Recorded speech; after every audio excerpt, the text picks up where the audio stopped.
والصلاة والسلام على سيد الرسل وخاتم الأنبياء والمرسلين أما بعد فبسم الله الرحمن الرحيم وكذلك جعلناكم أمة وسطا لتكونوا شهداء على الناس ويكون الرسول عليكم شهيدا صدق الله العظيم إن الله وملائكته يصلون على النبي يا أيها الذين آمنوا صلوا عليه وسلموا تسليما اللهم صل على سيدنا ومولانا محمد وبارك وسلم وصل عليه۔ حضور نبی رحمت صلی اللہ علیہ وآلہ وسلم کا فرمان علی شان ہے۔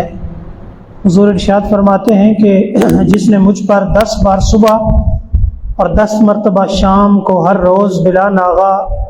درود و سلام پڑھنا اپنا وظیفہ اور ورد بنا لیا، حضور فرماتے ہیں قیامت کے دن میری شفاعت ایسے شخص کے لیے واجب ہو جائے گی، یعنی حضور اس کی شفاعت فرمائیں گے، سفارش کریں گے جو 10 مرتبہ صبح اور 10 مرتبہ شام کو بلا ناغا روزانہ حضور کی ذات ستودہ صفات پر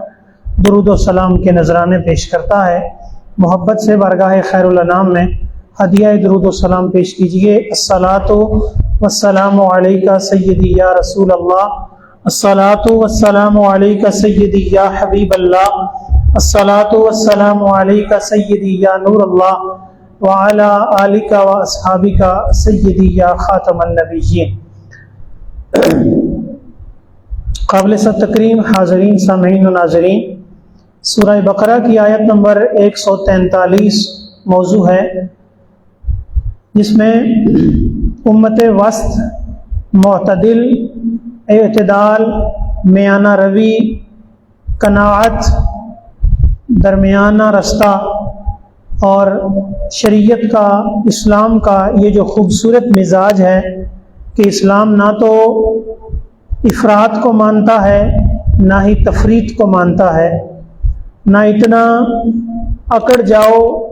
کہ ٹوٹ جاؤ اور نہ اتنا جھک جاؤ کہ نچوڑ دیے جاؤ۔ اسلام کا جو مزاج ہے، شریعت کا جو مزاج ہے، وہ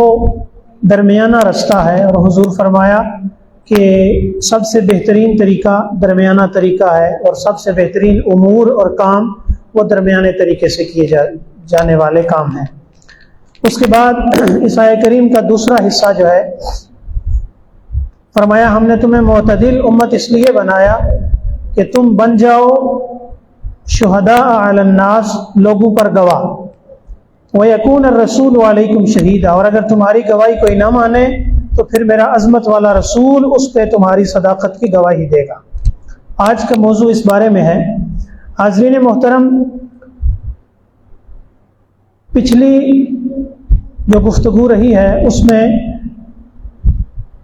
درمیانے رستے کو اختیار کرنے کا شریعت کا مزاج بتایا گیا، چونکہ قربانی کا، جانوروں کو اللہ کی بارگاہ میں قربان کرنے کا موسم قریب ہے، تو یہاں پہ بھی ہمارے جو سیکولر اور لبرل قسم کے لوگ ہیں ان کے دماغ سے ایک مرض ظاہر ہوتی ہے کہ دیکھو جی اتنے بڑے پیمانے پر جانوروں کے ساتھ ظلم کیا جاتا ہے، انہیں ذبح کیا جاتا ہے، ان کا گوشت تقسیم کیا جاتا ہے، تو یہ جانوروں کے ساتھ ظلم ہے۔ حاضرین محترم، پچھلے جمعہ کو بیان کردہ جو مثالیں ہیں ان میں سے ایک مثال یہ بھی ہے، میں نے پچھلے جمعہ کو بھی اس کی طرف اشارہ کیا تھا کہ ایک طرف تو بے گناہ نہتے مسلمان، اللہ کی مخلوق اور جیتے جاگتے انسانوں پر ظلم و بربریت، ان کو قتل کرنا، ان کو تحقیر کرنا اور بے گناہ مسلمانوں کو موت کی وادی میں دھکیل دینا، یہ تو وہ اپنے لیے جائز اور درست سمجھتے ہیں اور اس کے لیے مختلف قسم کی دلیلیں ان کے پاس انہوں نے گڑھی ہوئی ہیں۔ لیکن دوسری طرف جب اسلام کا مزاج سامنے آتا ہے اور اسلامی شریعت میں حضرت سیدنا ابراہیم علیہ السلام کی سنت کو زندہ کرنے کا وقت اور موقع آتا ہے، اور آقا کریم علیہ السلام نے جس کی طرف اشارہ کیا ہے اس کا موقع آتا ہے، تو پھر ہمارے لبرل اور سیکولر ذہن جو ہیں وہ اس بے جا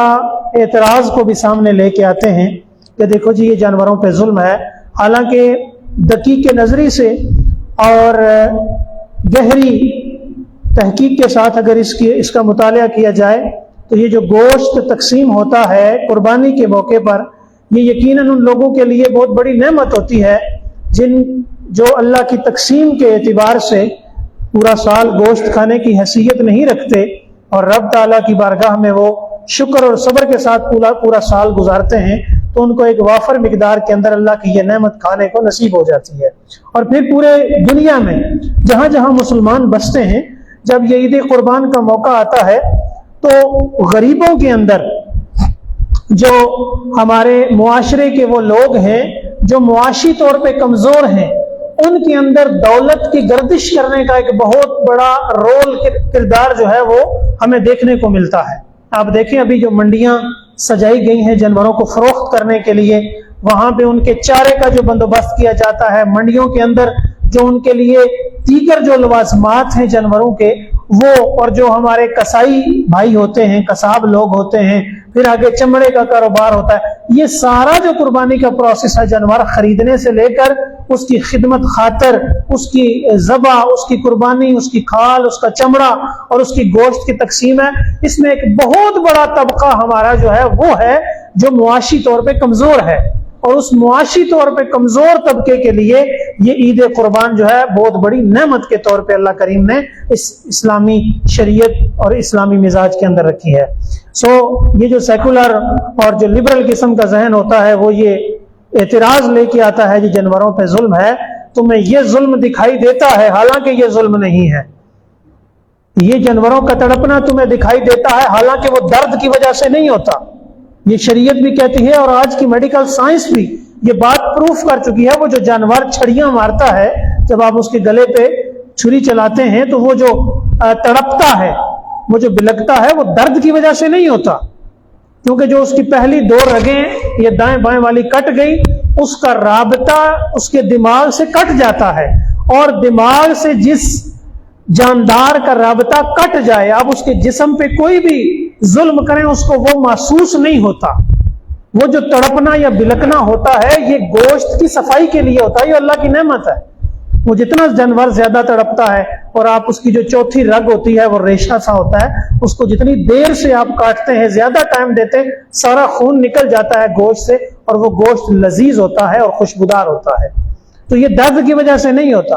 تو ان کو یہ تڑپنا، یہ بلکنا، یہ چھڑیاں مارنا، یہ سارا تو دکھائی دیتا ہے، لیکن پوری دنیا کے اندر جو مسلمانوں پہ، مظلوموں پہ، نہتے اور بے گناہ مسلمانوں پہ جو ظلم و بربریت کے پہاڑ توڑے جا رہے ہیں، اس کی طرف کسی کا کوئی دھیان نہیں جاتا۔ اپنے پہ آتی ہے تو آنکھیں کھل جاتی ہیں، لیکن ہمارے ہی پڑوس میں، ہمارے ہی ہمسائے میں اگر کوئی اور تڑپ تڑپ کے مر رہا ہے تو ہمیں اس کی خبر نہیں ہوتی۔